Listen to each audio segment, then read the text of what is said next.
eggs, and they're only $8.99. That's pretty cool. And you get like a whole bunch of them. 36. That's enough for one meal. Man, I don't know why we don't eat at Costco more often. Look at my giant pizza. Donnie got 2 hot dogs, my soda. Very excited. I don't eat pizza very often, but when I do, it's always Costco. Costco's like so crowded right now. It's just crazy. But look, they have the Christmas trees over there. So excited, I want to just come get one. So I'm at this bar called the Buggy Wheel, and they're having their holiday festivities. And this is our little stage that we're supposed to play on. Like, oh my God. Jerry's barely gonna have enough room for this drum. It's crazy. Oh well, I'm pretty sure it'll be a good show anyways. I don't even know if you can hear me, but yeah. So, it's all good.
Well, somebody doesn't want his Sunday sock today.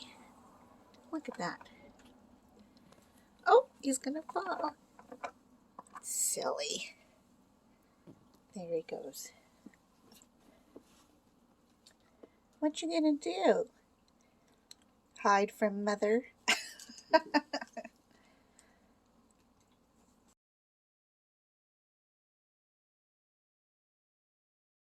But that's not my biggest peeve. It's like, well, can you not give me a time that they're going to call? And she's like, no.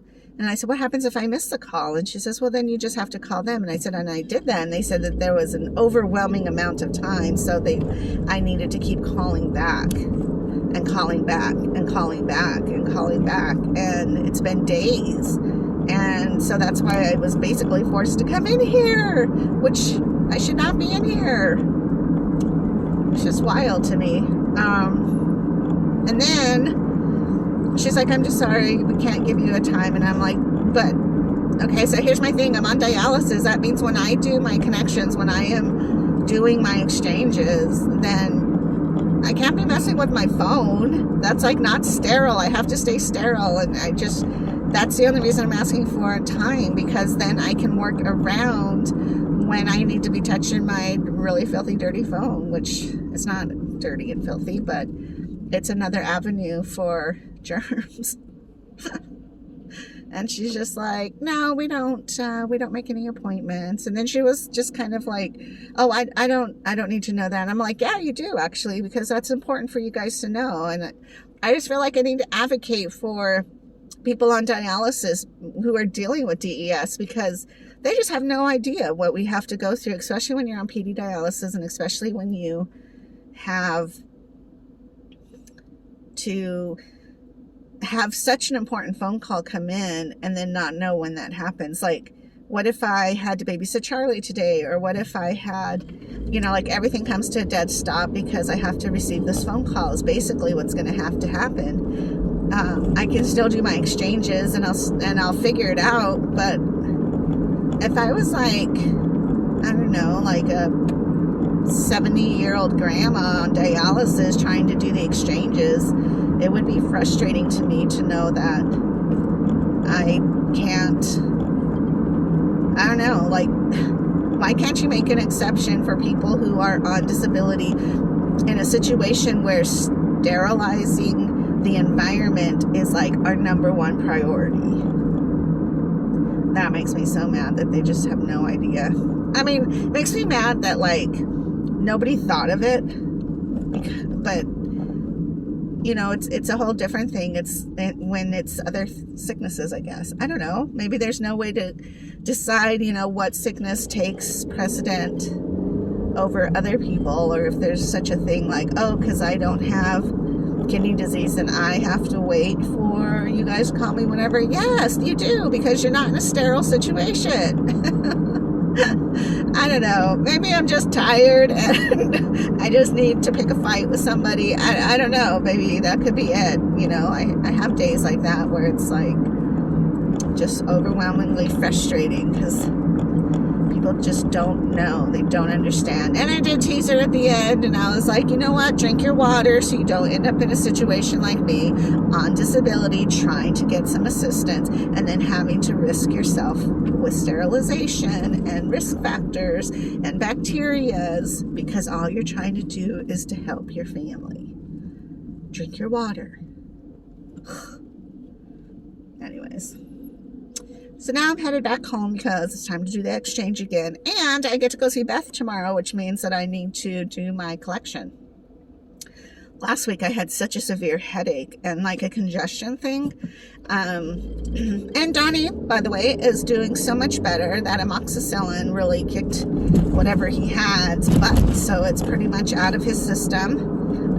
Again, I didn't get it. I didn't get any of that, whatever it was. And I'm thankful because, boy, that cough was like deep in his chest. And it was like rattly. And I was like, don't break. We are not in a position for you to break. So, I don't know. Anyways, I'm glad he's better. And then we had a really good day yesterday. I don't know. I guess that's about it. I'm still trying to get together. See, there's another thing. Like, I wanted to run errands today, get the dang food drive thing up and decorated for tomorrow, and now it's like, oh my god, my day's just pretty much, unless they call me pretty soon, but I have till 5 o'clock, and then I'm like, what if they don't call me? Oh my god, that's gonna make me infuriated. I don't know. I just feel like, who do you call and who do you voice these things to? Because there's gotta be a way to make exceptions to things, and it's not saying that I'm priority over somebody else, but it is because my situation is just different. And I would hope that if I were to blast 10 years ago back, if I were to blast myself 10 years back, I would hope that I would still have the same character of like, oh, you have kidney disease? Go ahead of me, please. I don't have anything else to do. I'll just sit home and wait for a phone call till 5 o'clock. You know, or whatever the case may be. And then it makes me weirded out now that I think about it, because that would mean that you're working, and it's like they make it so impossible for you to even get a foundation, to get steady, to feel a little safer financially. You know, it's these loops and these hoops to have to jump through to make it possible. And it's like, it should not be that way. Especially in a situation where there's no doubt you're on disability. I'm not even the same as everybody else, except for other people who are on disability. So I just don't get it. It makes me mad. I hope that the world changes and people start to realize that it's okay for not everybody to be the same. But I don't know. I mean, you know, it is what it is. Yeah. So other than that, my rant for this morning. Today's very cold. As you can tell, I'm wearing my hat. Donnie texted me and said that he got the temp out where he works, which is like northern Tucson, pretty far out. I want to say even past Oro Valley, if you're familiar with Tucson. And it was like 32. No, 20. No, it wasn't 32. I want to say it was 23. And I was like, wow, something like that is pretty cold up there. And I'm glad I told him to take his hat, because he was leaving this morning, and I was like, take your hat, your warm hat, because it's chilly. And I would have thought, like, coming out right now, like, it would have been warmed up, because it's almost 10. That's when I need to do my next exchange. So I thought, well, by 10, I'll have my sweatshirt off, I'll take my hat off, whatever. But no, and I even have the heater running a little bit in the car. So it is pretty chilly out there. I am getting Ben today from school. Oh, and that's another thing. I need to get Ben from school. So what happens if I have to take this phone call? Oh my God, just frustrating. And then I think I'll swing by and grab Smokey if I've gotten the phone call, because I don't need one more thing to stress me out about missing this phone call. Yeah, that's my day. I don't know. Maybe it just grounds me. Maybe that's my feeling. Is like, right now I'm grounded and I have to stay home and I don't know, figure out what I'm going to do for dinner. And I need to work out, take a shower, chill. You know, maybe that's just it. Maybe I need like a quick 20-minute nap to just like renew my soul a little bit, and then I can be a little bit more gracious. I am thankful that we have these programs, because there's countries that don't have anything and you're just like scrounging in the dirt for stuff. But you know, I am thankful, so I don't want that to be like I'm not thankful, but I am. But it's just frustrating. Okay, I will let you go. Talk to you later. Hopefully my day goes well and that I don't have to wait for, it's going to be like 4 o'clock and like 4:50 when they call me watch. All right.